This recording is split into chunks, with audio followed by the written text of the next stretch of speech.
Good morning everyone, welcome to SF education current affair through MCQs की series में आज हम 15 सितंबर पे पहुंच गए हैं और इस वीडियो में हम द हिंदू और पीआईबी के बने करंट अफेयर को डिस्कस करेंगे।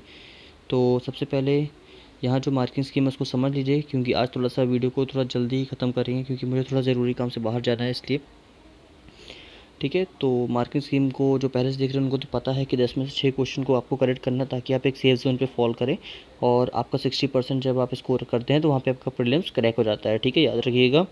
और 6 से कम स्कोर आता है तो वीडियो को एक बार हाफ एन आवर के बाद रिवाइज़ कर लीजिएगा और 24 आवर्स के बाद तो हर एक को वीडियो को रिवाइज़ करना ही है, ठीक है। चलिए फर्स्ट क्वेश्चन पर चलते हैं। फर्स्ट क्वेश्चन आज का देख लेते हैं। फर्स्ट क्वेश्चन है, consider the following statement regarding the deputy speaker of Lok Sabha थी। तो अभी recently deputy speaker of Lok Sabha काफ़ी ज़्यादा न्यूज़ में चल रहे थे, तो इसके ऊपर 2 स्टेटमेंट हमने बनाई है, आपको बताना कौन सी स्टेटमेंट करेक्ट है। फर्स्ट है, constitution mandate the deputy speaker to be chosen from among the member of the opposition party in the Lok Sabha. कि जो कॉन्स्टिट्यूशन मैंडेट करता है कि जो डेप्यूटी स्पीकर है उसको चुना जाना चाहिए जो अपोजिशन पार्टी है लोकसभा की, ठीक है, उसके मेंबर से। सेकंड है, the salary and allowances of the deputy speaker of the Lok Sabha are expenditure charge upon consolidated fund of India, ठीक है। तो जो भी सैलरी और अलाउंसेस होते हैं डेप्यूटी स्पीकर जो लोकसभा के होते हैं, उनके जो भी एक्सपेंडिचर जो भी वो खर्च करते हैं वो, ठीक है, उसका जो चार्ज होता है वो कंसोलिडेटेड फंड ऑफ इंडिया से बियर किया जाता है। तो कौन सी स्टेटमेंट करेक्ट है? Option A 1 only, option B 2 only, option C 1 and 2 and option D none of the above. Video को पॉज करके आंसर दीजिए, फिर डिस्कस करते हैं इसके बारे में।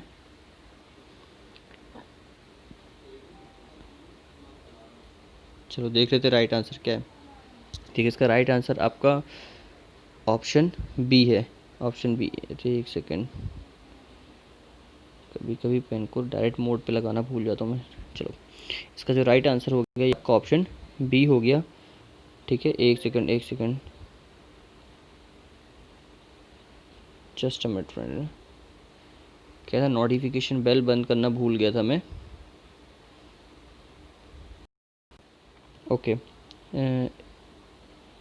तो इसका जो राइट आंसर है तो आप हम समझ गए ऑप्शन बी है। मतलब जो डेप्यूटी स्पीकर होते हैं इनको जो चुना जाता है लोकसभा के अपोजिशन पार्टी से, ऐसा कुछ भी नहीं है, ठीक है। तो इस तरीके का कुछ भी नहीं। इसके आगे स्टेटमेंट हम समझ लेते हैं राइट आंसर क्या है। राइट आंसर तो हमने वैसे सॉरी देख लिया है, बी राइट आंसर है। देखिए आर्टिकल 93 जो है वो हाउस ऑफ पीपल को ये स्टेट बताता है कि as soon as may be choose 2 member of the house to be respectively speaker and deputy speaker, ठीक है। कि ऐसा कुछ भी नहीं है, जो भी हाउस ऑफ पीपल होते हैं, ठीक है, वो 2 मेंबर चूज़ करते हैं, एक स्पीकर होता है दूसरा डेप्यूटी स्पीकर होता है। There is no provision for the deputy speaker to be mandatorily be from the opposition party member, ठीक है। तो ऐसा कोई प्रोविज़न नहीं है कि आपको जो डेप्यूटी स्पीकर जो चुना जाएगा ये मैं अपोजिशन पार्टी चुना जाएगा, ठीक है, याद रखिएगा, ऐसा कुछ भी नहीं है। तो पहली स्टेटमेंट आपकी इनकरेक्ट हो गई, क्योंकि याद रखना आर्टिकल 93 यही बताता है कि जो हाउस ऑफ द पीपल है, जो हाउस ऑफ द पीपल मतलब जो पीपल हाउस के अंदर उपस्थित होते हैं वो as soon as may be जितना जल्दी हो सके उतना जल्दी चूज़ 2 मेंबर, ठीक है, उनको चुनना होता है 2 मेंबर, एक स्पीकर के लिए और एक डेप्यूटी स्पीकर के पद के लिए, ठीक है। और सेकंड तो सारा करेक्ट है कि जो भी सैलरी अलाउंसेस होते हैं डेप्यूटी स्पीकर की वो सारे कंसोलिडेटेड फंड ऑफ इंडिया से बियर की जाते हैं, ठीक है। समझ गए होगे आई होप। सेकंड क्वेश्चन पे चलते हैं। सेकंड है, consider the following statement regarding the index of industrial production. IIP के ऊपर 2 क्वेश्चन है, बताना कौन सा आंसर करेक्ट है, ठीक है। इसके पहले भी इसके बारे में डिस्कस कर चुके हैं, आज कुछ और चीज़ें डिस्कस करेंगे। सबसे पहले manufacturing sector has highest weightage in IIP calculation, की जो मैन्युफैक्चरिंग सेक्टर है हाईएस्ट वेटेज है आईआईपी कैलकुलेशन में। सेकंड है, base year for current IIP calculation is 2011-12, की जो करंट आईआईपी कैलकुलेशन है इसका जो बेस ईयर बताया गया है ये 2011-12 को लेते हैं। कौन सी स्टेटमेंट करेक्ट है? Option A 1 only, option B 2 only, option C 1 and 2 and option D none of the above. Video को पॉज करके आंसर दीजिए, फिर डिस्कस करते हैं। चलो देख लेते हैं राइट आंसर क्या है। इसका जो राइट आंसर है ये आपका ऑप्शन सी है। मतलब जो मैन्युफैक्चरिंग सेक्टर है सबसे ज़्यादा परसेंटेज आईआईपी कैलकुलेशन में है, और जो बेस ईयर है ये भी आईआईपी कैलकुलेशन में 2011-12 के साथ सबसे ज़्यादा है, ठीक है। कुछ चीज़ें इसके बारे में देखते हैं फिर हम देखेंगे। देखिए सबसे पहले जो स्टेटमेंट 1 है कि जो द वेटेज है मैन्युफैक्चरिंग का mining and electricity production in overall index of production industrial production, इसमें ये 77.663% इतना ये डालते हैं, जिसमें 14.37% जो माइनिंग का आता है, 7.99% ये आपका इलेक्ट्रिसिटी से आता है, ठीक है। तो इस तरीके का ये मैन्युफैक्चरिंग इसमें हो रही है इस समय। और स्टेटमेंट 2 ये भी आपकी करेक्ट है, क्योंकि जो बेस ईयर लिया जाता है इसके, ये 2011-12 होता है, ठीक है। तो मैन्युफैक्चरिंग इस समय सबसे ज़्यादा अच्छी हो रही है, तो ये याद रखिएगा। राइट आंसर आपका क्या था यहाँ पे, सी था राइट आंसर, ठीक है। अब ये कुछ इंपॉर्टेंट चीज़ें इसके बारे में, जो कोर इंडस्ट्री हमारा, जिसका बेस ईयर तो देख लिया होगा आपने, एक सेकेंड, 2011-12 है, ठीक है। अब इसके अंदर कुछ इंपॉर्टेंट चीज़ें जो वेटेज आप वो देख लीजिए। सबसे पहले कोल का कितना रहता है हमारा, 10.33 है। क्रूड ऑयल ये कितना है आपका, 8.98 है। नेचुरल गैस 6.88 है। रिफाइनरी प्रोडक्ट 28.04, सबसे ज़्यादा वेटेज किसका होता है, रिफाइनरी प्रोडक्ट का। फर्टिलाइज़र का 2.63 है। स्टील का 17.92 है। सीमेंट का 5.37, इलेक्ट्रिसिटी 19.85, और टोटल ये 100 हो गया। इस तरीके से वेटेज निकाला जाता है। आई होप आप इसको याद रखेंगे।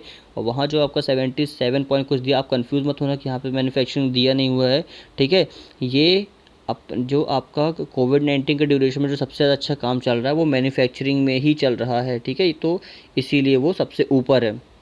अदरवाइज़ जो आपका मेन कोर सेक्टर होता है, जो आप पेपर में लिखते हो, वो यही है कि जो आपका कंप्लीट वेटेज जो आपका जीएसटी में जितना भी फॉल करता है, ये उसका 40.27% इतना बियर करते हैं। तो इतना इनका योगदान होता है हमारी जीडीपी में, ठीक है। तो याद रखिएगा। नेक्स्ट क्वेश्चन पे चलते हैं।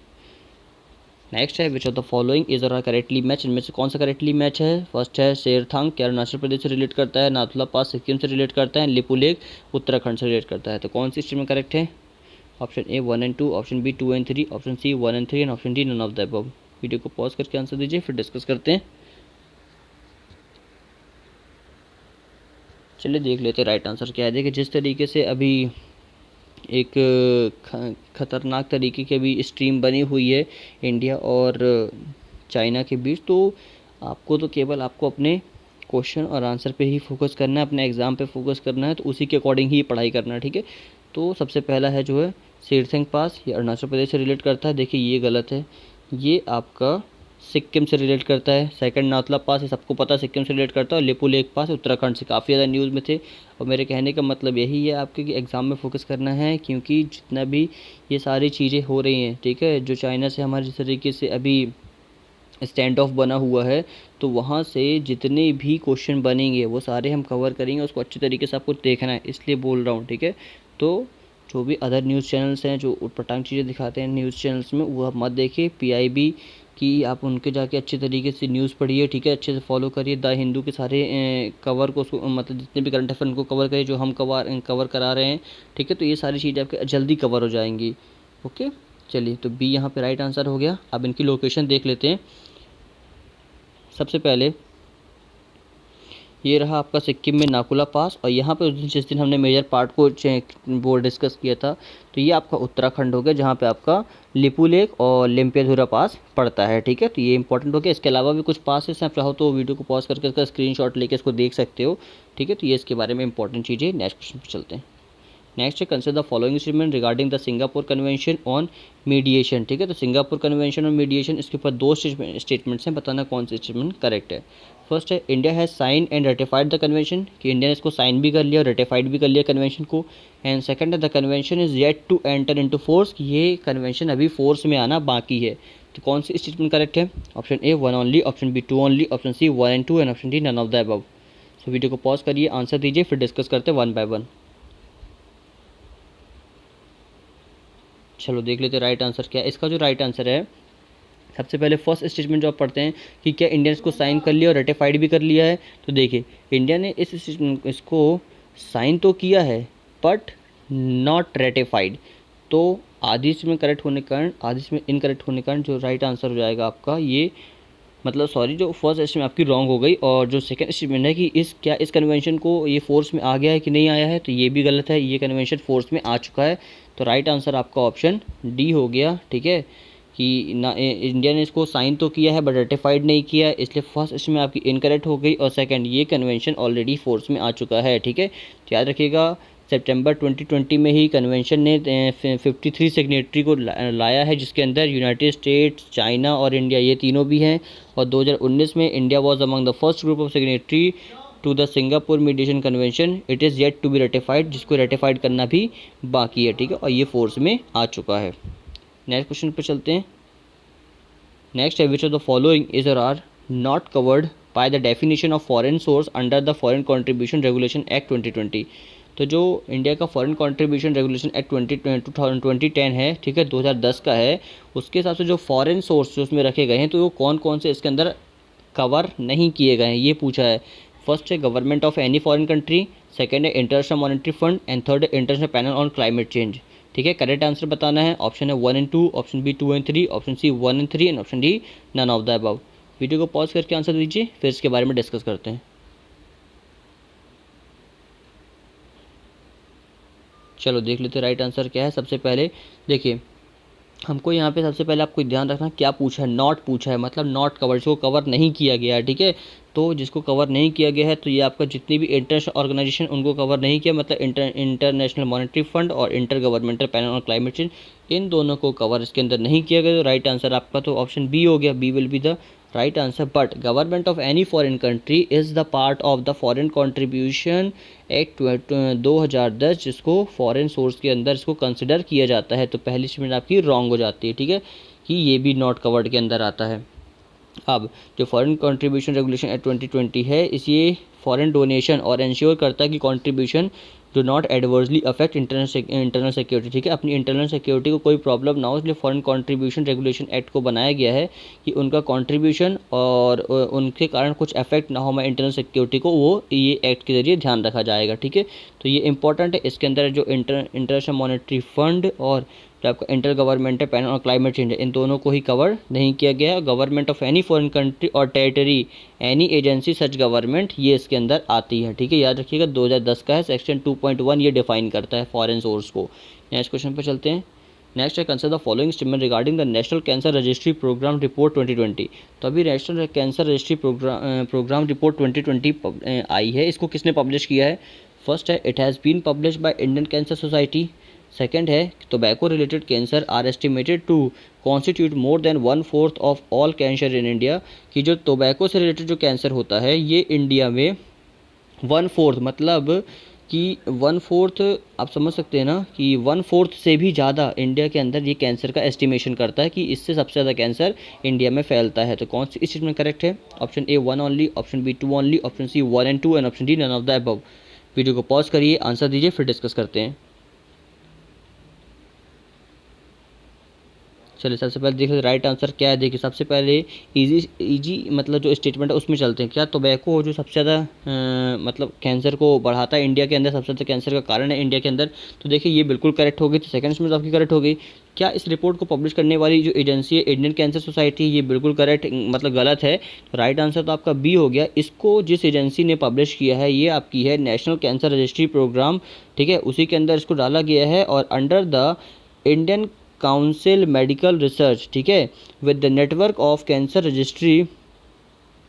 Registry was started in December 1981 with the coordinated centre in Bengaluru. और इसको जो ऑपरेटेड किया जा रहा है ये ICMR और national centre for disease informatic and research इन बेंगलुरु, इसके द्वारा पब्लिश किया। याद रखिए इसको पब्लिश किसने किया है? इसको ICMR और national centre for disease informatic and research NCDIR Bengaluru ने मिलकर इसको पब्लिश किया है। ठीक है, तो याद रखिएगा इंपॉर्टेंट है। और जो टोबैको है इससे रिलेटेड जो कैंसर होते हैं 27%, मतलब अगर आप 100 का 1/4 निकालेंगे तो 25% होता है और इसमें 27 लिखा है, मतलब मोर देन 1/4 जो है टोबैको रिलेटेड केस इंडिया के अंदर आते हैं। ठीक है, यहाँ देख सकते हैं हर तरीके का जो कैंसर होता है उसमें भी देखिए जैसे टोबैको रिलेटेड। ठीक है, ये जो 2020 की जो रिपोर्ट है इसमें माना गया है कि 27% के करीब रहने वाला है। और गैस्ट्रो रिलेटेड 19.7% होगा। ठीक है, सार्विक्स अट्री मतलब जो आपकी आंतों में जो कैंसर हो जाता है उसके कारण जो ब्रेस्ट कैंसर होता है। ठीक है, और कॉप्स अट्री एंड ओवरी। ठीक है, तो जो आपके और भी अंदर पार्ट्स मतलब आपकी बॉडी के अंदर पार्ट्स में जो भी कैंसर अलग अलग होते हैं तो उसके सारी डिटेल्स यहाँ पे दी हैं। आप चाहे तो वीडियो को पॉज कर सकते हैं और साइंस एंड टेक में जब आप हेल्थ के ऊपर लिखते हैं तो इस इनिशिएटिव और ये जो इन्फोग्राफिक यहाँ पे दिया है उसके बारे में वहाँ पे कोट कर सकते हैं। ठीक है, इंपॉर्टेंट है। और टोबैको रिलेटेड कैंसर सबसे ज़्यादा होता है तो ये भी इसके बारे में याद रखिएगा। नेक्स्ट क्वेश्चन पर चलते हैं। नेक्स्ट है consider the following statement regarding the parliament of India. तो पार्लियामेंट ऑफ इंडिया के ऊपर 2 क्वेश्चन है, 3 स्टेटमेंट है, बताना कौन सी स्टेटमेंट करेक्ट है। फर्स्ट है constitution provide for maximum gap of 6 months between last sitting in one session and the first sitting in the next session of house. की जो कॉन्स्टिट्यूशन है ये प्रोवाइड करता है 6 महीने का गैप, जो आपकी लास्ट सेटिंग हुई है, ठीक है, पार्लियामेंट के अंदर, और जो आपकी फर्स्ट सेटिंग स्टार्ट होने वाली है, इन दोनों के बीच 6 महीने का गैप होना चाहिए। सेकंड है द प्रेसिडेंट में from time to time prorogue and dissolve there either house of parliament. की जो प्रेसिडेंट होता है ये टाइम टू टाइम प्रोरॉग कर सकता है और डिजॉल्व कर सकता है, ठीक है, दोनों हाउस ऑफ पार्लियामेंट के। सेकंड थर्ड है attorney general of India has a right to speak take part in the proceeding of any joint setting of the house. की अटॉर्नी जनरल ऑफ इंडिया उसके पास राइट होता है कि वो बोल सकता है और पार्ट ले सकता है प्रोसीडिंग में जॉइंट हाउस के, मतलब जब जॉइंट सेटिंग होती है हाउस के अंदर। तो कौन सी स्टेटमेंट करेक्ट है? Option A 1 and 2, option B 2 and 3, and option C 1 and 3, and option D none of the above. Video को पॉज करके आंसर दीजिए, फिर डिस्कस करते हैं इसके बारे में। चलो देख लेते हैं राइट आंसर क्या। आई होप आपने इसका आंसर सोच लिया होगा। सबसे पहले क्या जो कॉन्स्टिट्यूशन के अंदर ये प्रोवाइड कराया गया है कि जो 6 महीने का गैप होता है फर्स्ट और लास्ट सेटिंग के बीच, ये बिल्कुल करेक्ट दिया गया है। देखिए आपका फर्स्ट सेटिंग स्टार्ट होने का जो टाइम पे ड्यूरेशन होता है और उसकी जो लास्ट सेटिंग हुई है, उन दोनों के बीच जो ड्यूरेशन होता है ये 6 मंथ का होता है, ठीक है, 6 मंथ का हो जाता है। और एक साल में एटलीस्ट 2 ड्यूरेशन, एक साल में मतलब 6-6 महीने वाले 2 सेटिंग तो जॉइंट सेटिंग में 2 सेटिंग तो आपकी पार्लियामेंट में होनी ही चाहिए। ये कॉन्स्टिट्यूशन में प्रोविज़न रखा गया है, ठीक है, याद रखिएगा। फिर थर्ड स्टेटमेंट जो दी है यहाँ पे देख लेते हैं, ठीक है। थर्ड स्टेटमेंट क्या अटॉर्नी जनरल ऑफ इंडिया के पास राइट होता है कि वो बोल सकता है और प्रोसीडिंग में पार्ट ले सकता है जॉइंट सेटिंग में, बिल्कुल करेक्ट है ये भी। तो आपका जो राइट आंसर 1 एंड 3 करेक्ट होने का सी हो गया, क्योंकि जो सेकंड स्टेटमेंट दी है इसमें देखिए ये पार्शली इनकरेक्ट है। क्यों? क्योंकि देखिए वो टाइम टू टाइम प्रोरॉग कर सकता है, डिसॉल्व कर सकता है, लेकिन ईदर हाउस को नहीं। मतलब हाउस ऑफ पार्लियामेंट जो है उसमें हाउस ऑफ जो लोकसभा है उसको तो प्रोरॉग किया जा सकता है, उसको डिसॉल्व किया जा सकता है, बट जो राज्यसभा है उसको डिसॉल्व नहीं किया जा सकता, ठीक है। Rajya Sabha can not be dissolve, ठीक है, उसको डिसॉल्व नहीं किया जा सकता है। तो राइट आंसर यहाँ पे सी हो गया, याद रखिएगा। नेक्स्ट क्वेश्चन पे चलते हैं। नेक्स्ट है which of the following is और are the school of Tibetan Buddhism, ठीक है। तो तिब्बतन बुद्धिज्म ये जो स्कूल है ये न्यूज़ में थे अभी, तो आपको बताना है कि कौन कौन से स्कूल तिब्बतन और बुद्धिज्म के पीरियड के हैं। तो फर्स्ट है गेलग, सेकंड है नियंगमा, थर्ड है सोवा रिगपा। तो कौन सी स्टेटमेंट करेक्ट है? Option A 1 and 2, option B 2 and 3, option C 1 and 3, and option D none of the above. Video को पॉज करके आंसर दीजिए, फिर डिस्कस करते हैं इसके बारे में।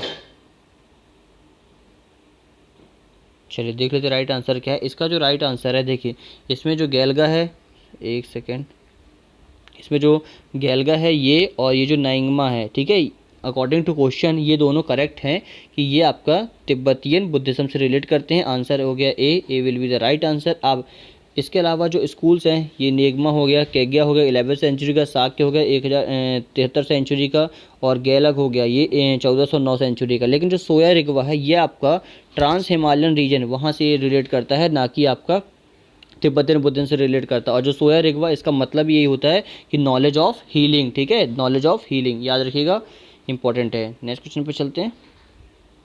नेक्स्ट है the proposed Kra isthmus canal would connect which of the following water bodies. तो ये करा इस्तेमाल जो कैनल है ये कौन सी 2 वाटर बॉडीज़ को कनेक्ट करती है? Option A gulf of Thailand with the Andaman sea, option B gulf of Aden and Indian ocean, option C gulf of Mexico and Atlantic ocean, and option D red sea and Mediterranean सी।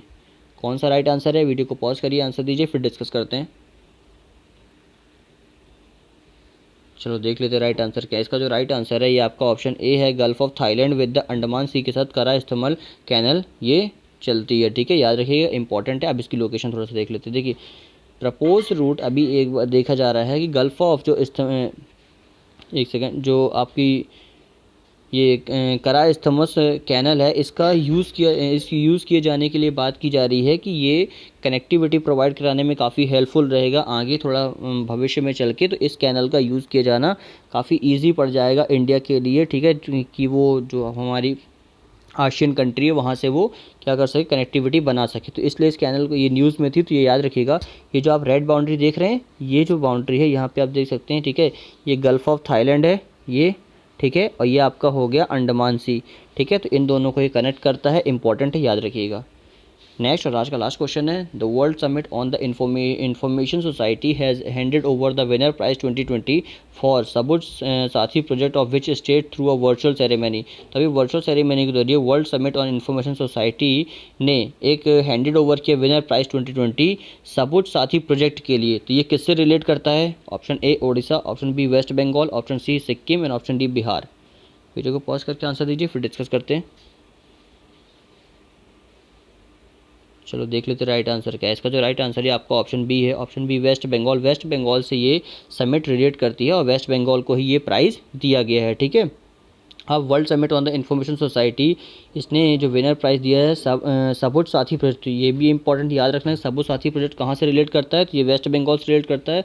और after the Kanyashree scheme another West Bengal government project has receive a global prize. और इसके पहले जो मिला था ये Kanyashree scheme, वो भी वेस्ट बंगाल का ही था। इंपॉर्टेंट याद रखिएगा, ठीक है। और 800 प्रोजेक्ट इसके तहत सबुज साथी प्रोजेक्ट कंटेस्टेड में इसमें प्रोजेक्टेड किए गए थे, ठीक है। फ्रॉम अक्रॉस द ग्लोब 800 प्रोजेक्ट्सों में से जो सबुज साथी है इसको अभी ये विनर प्राइज़ मिला है, ठीक है। तो इंपॉर्टेंट है, याद रखिएगा। और फ्रेंड्स ये थे आज के 10 important current affairs. I hope आपको समझ में आ गया होगा अच्छे तरीके से। अगर सारे अच्छे लगे तो वीडियो को लाइक कर दीजिएगा, चैनल को सब्सक्राइब कर दीजिएगा और बेल आइकन को ऑन कर दीजिएगा, ओके। और जितना भी स्कोर आए कमेंट बॉक्स में लिख दीजिएगा। चलिए, thank you for watching, have a good day.